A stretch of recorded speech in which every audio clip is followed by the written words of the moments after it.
Straight ahead on CCX News, a job in demand, why high school students in Maple Grove may want to apply. Plus, hockey that helps heal. The tournament in Plymouth that's providing a much-needed breath of fresh air. But first, a neighborhood in Brooklyn Park shaken after a home invasion robbery. CCX News starts right now. Hello, everyone, and thanks for joining us. In Brooklyn Park, one man is shot, another man has a severe head injury after an armed home invasion overnight. And police are looking for at least 3 men involved in the crime, which happened just after midnight Friday. The home targeted is north of Brooklyn Boulevard near the intersection of 81st Avenue North and Brunswick Avenue. And police do not believe that this is a random case. It is definitely a robbery or attempted robbery. Crime tape at the scene of this Brooklyn Park home is one clue it was not a quiet night along the 8,000 block of Brunswick Avenue. I saw yellow tape across the tree over there, and then 2 cop cars right there, and 2 cop cars right there. And it was pretty crazy. Police say 3 armed and masked men broke into this home just after midnight Friday, while 7 adults and 2 children were inside. We believe that this was targeted. We have evidence that believes that they were there for a specific reason related to the specific occupants in that home. A shattered bedroom window is where police say the occupants of the home escaped after being tied down first, and 1 man shot in the legs and another man severely beaten in the head. It's an unsettling crime for neighbor Justin Hodgson. And that was right there. And I have a 10-year-old daughter that lives here. Wow, okay. That's a little nerve-wracking. Really alarming, absolutely, when it happens anywhere. I mean, this is a very serious crime, and we're taking it very serious. That's why we have numerous detectives working on it as we speak. Police are saying little about the motive or the relationship between the robbers and those in the home. We do know police visited this residence 8 times over the past 15 months, though Deputy Chief Mark Bruley says those visits were mostly for non-crime related service calls. We have a lot of ways that we investigate crimes, and we'll have Crime Lab down there. We'll be going through a variety of mechanisms to resolve this, and it'll go on for the next couple of days for sure. As of Friday, both male victims remain in the hospital. Police are working on a description of the robbers. Minnesota's vehicle licensing and registration computer system is getting a $10 million infusion to fix problems that have plagued the system since last year. MNLARS has been a huge headache for local deputy registrars, auto dealers, and vehicle owners when it comes to registering newly purchased vehicles. They've described delays of tabs, titles, and the transfer of specialty license plates, among other problems. State officials sought the emergency funds about a month ago, and Brooklyn Park Representative Melissa Hortman criticized the delay, saying better late than never. I think that Minnesotans should be very disappointed that it has taken this long for the legislature to get this work done. There is no excuse for it being March 22nd when we convene on February 20th for us to finally get this work done. There is no excuse for the layoff notices going out on March 1st and for us losing a quarter of the contractors. The major sticking point was whether to take the $10 million from other state agencies. That idea was dropped as lawmakers opted for new money. The USA National Hockey Tournament in Plymouth is a big deal for each of the teams playing. For the Stoneman Douglas team from Parkland, Florida, it's been a much-needed reprieve as players participated in day 2 of competition. As Eric Nelson reports, hockey and the Plymouth community have given them something positive to focus on. It's the perfect getaway. I know that I love hockey, and I've been a hockey person since I was little.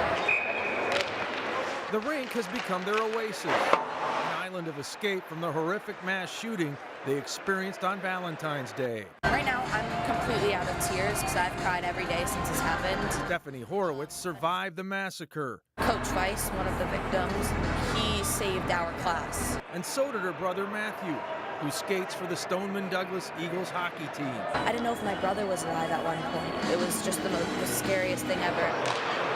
For Stephanie, Matthew, and the entire Stoneman Douglas family, hockey hockey is helping to heal their wounds in a small way. It's been a complete emotional roller coaster for everybody. Stephanie has frequent flashbacks about that dark day in South Florida. And I remember getting out, the SWAT team barged in. They pointed guns at us and made us leave the closet and put our hands up and drop whatever's in them. On the ice today, Stoneman Douglas lost to Edina and is now 0-2 in this prestigious prep tournament. It doesn't matter win or lose. However, what really does count is that the Eagles are slowly recovering from an unthinkable tragedy. The fact that we're here and the fact that the kids are able to play and push through everything else is just amazing. After the game, the Eagles got handshakes from the Hornets and plenty of love from fans in the ice center. The final game for Stoneman Douglas here in this tournament will be on Saturday at the Ice Center. They'll take on Lake Central of Indiana.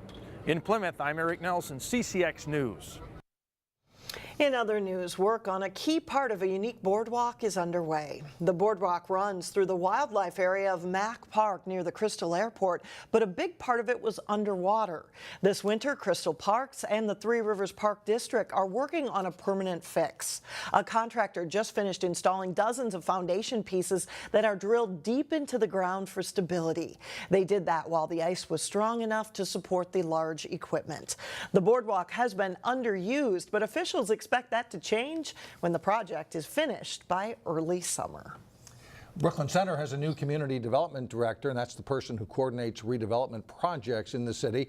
Meg Beekman takes over for Gary Idle, who retired after 10 years on the job. Beekman comes to Brooklyn Center from Hopkins, where she had a similar role. Her goals are to improve Brooklyn Center's image and branding. She also wants to focus on redeveloping some of the city's underutilized land sites. The opportunity site is probably our number one focus right now. It's a 32-acre parcel that we own off Highway 100 and John Martin Drive. And we're looking at partnering with a developer to really see a kind of development that Brooklyn Center hasn't seen before. Beekman says the city is poised for a lot of exciting things to happen in the next 3 to 5 years. And there could be progress on the opportunity site that Beekman was talking about. The site is located at the northwest corner of Bass Lake Road and Highway 100. In February, the Brooklyn Center Council heard ideas for the site from 2 developers. And on Monday night, the council is expected to offer a preliminary development agreement to the Lattice Company. Developers pitched the idea of 250 to 300 apartments and a park area much like Central Park in Maple Grove. Lattice is the company that's also building apartments near the golf course in New Hope. Well, now that spring is here, warmer weather is just around the corner, and local swimming pools are looking for a few good lifeguards. Maple Grove is looking to hire 15 to 20 lifeguards to staff the indoor and outdoor pools at the community center, as well as at Weaver Lake Beach. Ideal candidates are students over the age of 15, but unlike previous years, the city is having challenges finding lifeguards due to a tight labor market and increased competition from other nearby pools and fast food restaurants. Maple Grove staff members say being a lifeguard does have its benefits. You're getting all this extra wonderful training in CPR, first aid, a lot of great communication skills, a lot of great customer service skills, interacting with a range of people from a small child all the way up to seniors that live in our area. Maple Grove isn't the only city having difficulties. The city of Crystal is also looking to hire half a dozen lifeguards and 4 swimming instructors. Up next, artwork that will inspire and amaze, and it's done all by students. That's coming up next in Weekend Showcase. Plus, the Heritage Christian Boys basketball team plays in the first round of the state tournament. That's later in sports. But first, the northwest suburbs could miss out on the heaviest snow, expected to fall south and west of the Twin Cities by Saturday morning.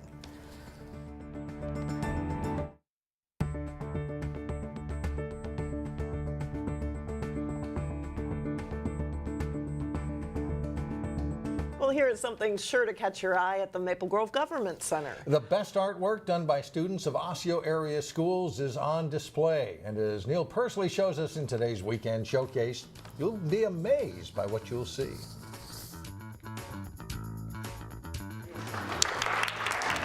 The applause is for the winners of the 2018 Osseo District 279 Art Show, now on display at the Maple Grove Government Center. We actually have 99 pieces on easels, and then the rest are 3D pieces laid out on the table, like ceramics and jewelry and paper mache and whatever they have created. 10th grader Naina Khan Shia at Maple Grove Senior High was selected by the judges as best of show for her self-portrait. This was actually a project that I did for my drawing art class, but I've never done this type of work before. I never worked with colors, so it was my first time. I didn't really know what I was doing, but it turned out like this, and I'm actually proud of it too. I didn't know it in first place. It's very unexpected. The exhibit features a wide range of styles and mediums. The quality and creativity of the students will amaze you. Park Center 10th grader Kaylee Fisher took home a well-deserved Merit Award. My piece is called Wonder because I wanted to make it look like she had a dream. And photography isn't even her first love. My favorite's actually painting, and then I just took photography for fun. I didn't think it was going to turn into this. All of the students represented here were first chosen by their respective teachers. Then the work was judged again by groups of area teachers before even getting to the District 279 show at the Government Center. There is a lot of quality. Some of these pieces are matted, and they took very good care in making sure it's presentable. Art is really important to me. It's a skill that I'm proud of. I was born with it. I taught myself. And if you get a chance to stop by and see their work, I think you'll be proud of the District 279 kids too. For a weekend showcase from Maple Grove, Neil Persley, CCX News. The District 279 Student Art Show is on display at the Maple Grove Government Center through April 13th. Good stuff over Way there. to go, yeah. Still ahead, how puppies may be a cure for our political woes. But first, CCX fishing pro Terry Tuma previews some of what you'll see at the Northwest Sports Show. Jay Wilcox is in next.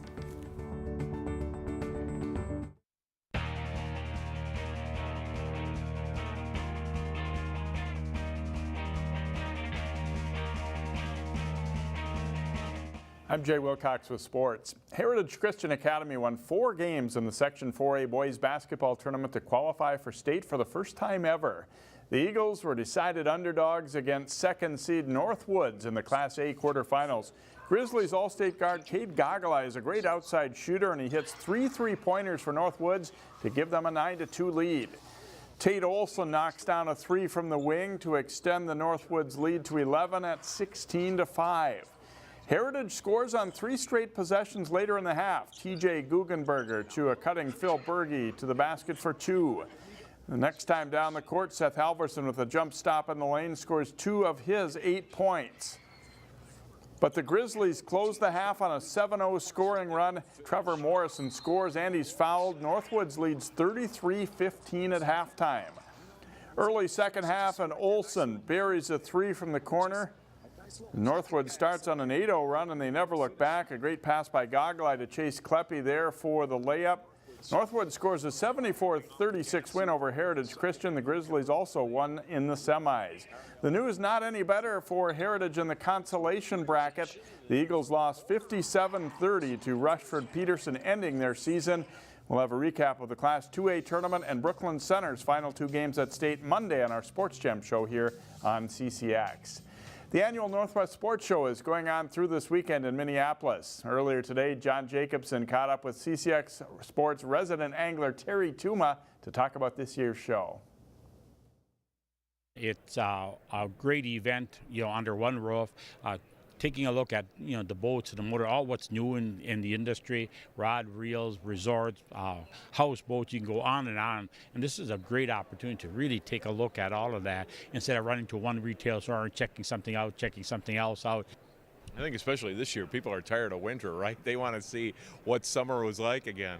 Oh, there's no question about that. I don't know how many people had the show yesterday and this morning already. I'm ready for spring. I'm ready for spring, not more snow. So, that just, but I tell these people, hey, we live in Minnesota. What do you expect? We will have spring sooner or later. The show opened Thursday. Are there products you've seen out here that are exciting for you to try out this year? Yes, definitely, John. Yeah, Hummingbird, Minn Kota have introduced some great products. In fact, I was at the Minnesota Fishing Hall of Fame this morning, and they were nominated and accepted the award for being one of the industry inductees. So that was great. Daiwa has introduced some bass, I should say walleye rods, and also some bass reels and so forth. That was good. Rapala has introduced some new products. Berkeley has introduced some new plastics. It's called Mack Scent, and we can go on and on with so many new products. You know, many of the manufacturers, this is a show where they're going to really display their products. And too, if anybody's looking for a vacation or a resort or going to Lake of the Woods or whatever, most of these people are here. Not all of them, but several of them are here. In addition to all the vendors that are here, it's also an informational session, or there are information sessions, seminars, if you will, and you have one coming up Saturday. Yes, and thank you so much, John. Yes, at 12 o'clock tomorrow, Saturday, we'll be doing a walleye seminar, and this is going to be a little different tilt, if you will. I'm going to talk more about, we're going to talk a little bit about equipment, of course, but more so we're going to talk about understanding the species of fish we're pursuing. The sports show is open until 9 o'clock Friday and from 10 a.m. to 8 p.m. Saturday and from 10 to 5 on Sunday at the Minneapolis Convention Center. Mike and Alex, back to you. All right, time to get ready for spring, summer. Up next, some help to break down political divides. What did the trick at the state capitol when we come back?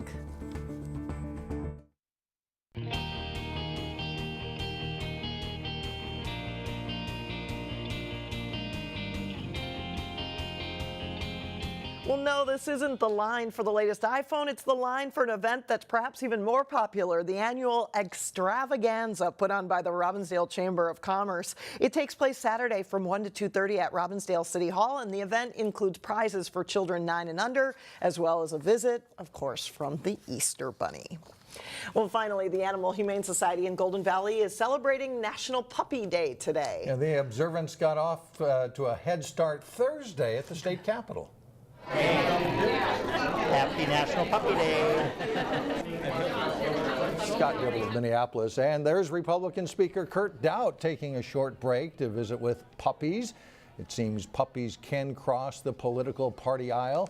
The Humane Society points out that they are a nonpartisan group, and we're trying to get lawmakers to get to know a little bit more about the organization and the work they do for people and animals throughout Minnesota. But if you think about it, this had to be a nice pickup in the middle of a tiring legislative session. Absolutely. Puppies cure all, right? Yeah, why not? That'll do it. That's it for now. Thanks for joining us, everyone. We'll see you back here on Monday starting at 4 o'clock.